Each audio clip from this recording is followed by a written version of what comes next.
अब ये देख लें कि जो रिस्पॉन्स आया है इसके ऊपर गुज़िश्ता 12 घंटे में, उसके दो फीचर्स हैं। एक उसका फीचर है बेहिसी और इनसेंसिटिविटी का, जो आपको आसिफ अली जरदारी साहब की और शहबाज शरीफ साहब की स्टेटमेंट्स के अंदर से नज़र आता है, जहाँ पर स्टेटमेंट्स जो हैं उसके 3 किस्म के इंग्रेडिएंट्स हैं। मैं कोशिश करता हूँ कि उनके ट्वीट्स और उनकी एक्चुअल फिजिकल जो स्टेटमेंट्स उनकी हैं ऑफिशियल, वो मैं आपको स्क्रीन के ऊपर दिखा दूँ। वो स्टेटमेंट्स क्या कहती है? हमेशा की तरह की स्टेटमेंट्स हैं, उसमें सिर्फ आप तारीख बदल दें। वो स्टेटमेंट्स ये हैं कि मरने वालों के साथ बहुत ज़्यादा हमदर्दी है, जो है उसको बहुत ज़्यादा कंडेम किया है शहबाज शरीफ साहब ने, आसिफ अली जरदारी ने और भी सरकारी लोगों ने इन हमलों को, दहशतगर्दी को बहुत ज़्यादा कंडेम किया है। मरने वालों के साथ उनके लवाहिकीन जो हैं उनके साथ उनको बहुत ज़्यादा हमदर्दी है। फिर इस अज़म का मुज़ाहरा है कि हम इसकी पूरी तहकीक करेंगे और जो मुजरिम इसके हैं उनको करार वाकई सज़ाएँ देंगे, उनको छोड़ेंगे नहीं।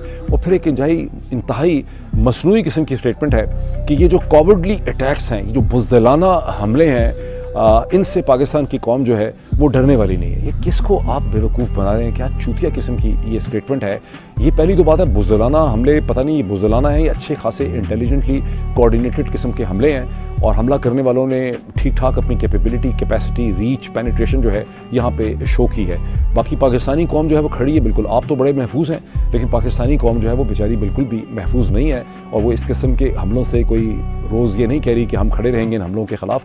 वो बहुत ज़्यादा डीमोरलाइज हो रही है इन हमलों के नतीजे में। दूसरा जो रिएक्शन है वो बेबसी का रिएक्शन है पाकिस्तान की वफाकी हुकूमत का, सूबाई हुकूमत का और उसके साथ साथ अफवाज पाकिस्तान का, जहाँ स्टेटमेंट्स आप क्या देख रहे हैं। यानी ISPR ने एक स्टेटमेंट इशू कर दी है कि बड़ा ज़बरदस्त, यानी हमलों को नाकाम बना दिया गया और 21 दहशतगर्द मिलिटेंट वाला जो हैं उन्हें मार दिया गया। और मार देने के लिए भी ISPR ने जो एक लफ्ज़ इस्तेमाल किया हुआ वो यह कि उनको जहन्नम वासल कर दिया गया, जहन्नम रसीद कर दिया गया, ये कर दिया गया, वो कर दिया गया।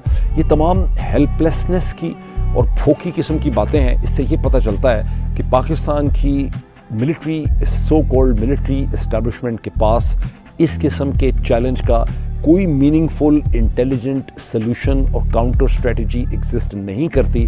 जब आप ये बार बार ये कहते हैं कि हमने इतने दहशतगर्द मार दिए हैं, आपकी एंगेजमेंट नहीं है, आप उनकी एक्टिविटीज़ को रोक नहीं पा रहे, आप उनको उनके स्पॉन्सर्स के साथ और उनकी फाइनेंशियल जो सपोर्ट लाइन है उससे डिकपल नहीं कर पा रहे और आप एक दूसरी लड़ाई लड़ रहे हैं खौमखा पाकिस्तान की सबसे बड़ी पॉपुलर सियासी जमात, पाकिस्तान के मीडिया के साथ, पाकिस्तान के ह्यूमन राइट एक्टिविस्ट के साथ, पाकिस्तान के सोशल मीडिया से एक्टिविस्ट से और पाकिस्तान की जुडिशरी से, पाकिस्तान के वकला से। आपने एक फजूल वाहियात नॉनसेंसिकल जंग जो है वो शुरू की हुई है, जिससे ये पता चलता है कि हो सकता है आप अपने दिन गुजारने वाली इंटेलिजेंस आपके अंदर होती होगी, आप अपना बिजनेस वगैरह कर सकते होंगे, लेकिन आपके पास कोई लार्जर स्टेट विजन जो है वो एग्जिस्ट नहीं करता। अब आ जाए थोड़ा सा इसके सोल्यूशन की तरफ। सोल्यूशन के कम से कम 2 पहलू हैं। एक पहलू तो ये है कि ज़रूरत इस चीज़ की है कि ये जो बलोच इंसर्जेंट्स हैं, मिलिटेंट्स हैं, whatever you may call them, दहशतगर्द हैं, इनके और इनके जो स्पॉन्सर्स हैं, जो हिंदुस्तानी इंटेलिजेंस एजेंसी है, जो इनकी स्ट्रेटिजिक और फाइनेंशियल लॉजिस्टिकल इंटेलिजेंस लाइफलाइन है, इसे आपने कैसे डिस्कनेक्ट करना है। एक बहुत बड़ा चैलेंज है, इसमें बहुत देर हो चुकी है। चूँकि ये डिस्कनेक्शन नहीं हो सका, इसलिए इनको बहुत मौका मिला है इन रवाबित को इस्टेब्लिश करने के लिए।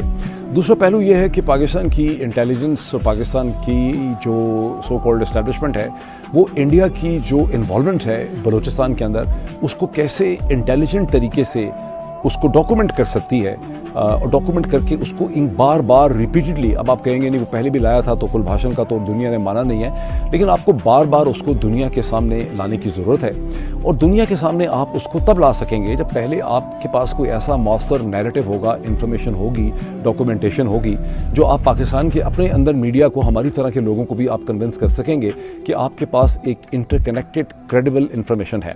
उसके लिए बहुत ज़रूरी है कि आपने पाकिस्तान के सोशल मीडिया के साथ, पाकिस्तान के अंदर ह्यूमन राइट ऑर्गेनाइजेशन और सियासी जमातों के साथ आपने जो एक बेकार, बेसूद, अनएंडिंग किस्म की फजूल, वाहियात, अनइंटेलिजेंट जंग अपनी शुरू की हुई है, वो जंग आप पहले ख़त्म करें ताकि आपको एक्चुअल इशू समझ आए। बिकॉज जब तक आप मुईद पीरज़ादा, साबिर शाकर, वजाहत सईद खान, शाहीन से भाई, हैदर मेहदी और मेजर रिटायर्ड आदिल राजा और डॉक्टर शहबाज गिल के ऊपर केसेस बना बना के उनको प्रोसिक्यूट करते रहेंगे, आपकी कितनी क्रेडिबिलिटी है? अगर आपका पूरा इंतज़ामी ढांचा इन प्रोसिक्यूटरल साइड जो है वो इस किस्म के फजूल, घटिया, बेसूद किस्म की चीज़ें बनाने में लगी भी है, तो आप अंदाज़ा लगा लें कि कोई भी इंटेलिजेंट केस मेकिंग बनाने की उनकी कोई एबिलिटी जो है वो एग्जिस्ट नहीं करती।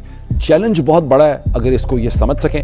इसके ऊपर मैं बलूचिस्तान की बात ख़त्म करता हूँ। अब मैं आता हूँ पाकिस्तान की मेन स्ट्रीम पॉलिटिक्स की तरफ। पहले ये कहना बड़ा ज़रूरी है कि गुज़श्ता 12 घंटे जो गुजरे हैं अब तक, 12, 13, 14 घंटे गुजर गए, 20 घंटे गुजर गए कल रात से, अगर पाकिस्तान की बाकी सियासी जमातों को देखें, सारी की सारी सियासी जमातों को, बशमूल पाकिस्तान तहरीक-ए-इंसाफ को, पाकिस्तान पीपल्स पार्टी को, PMLN को, MQM को, मौलाना फजल रहमान की जमात को, ANP को, उन सब के अब तक का जो रद्द-ए-अमल और रिएक्शन आपके सामने आया है या आया नहीं है कुछ भी, उससे देख के ऐसा लगता है कि बलूचिस्तान में जो कुछ भी हुआ है, this is business as usual.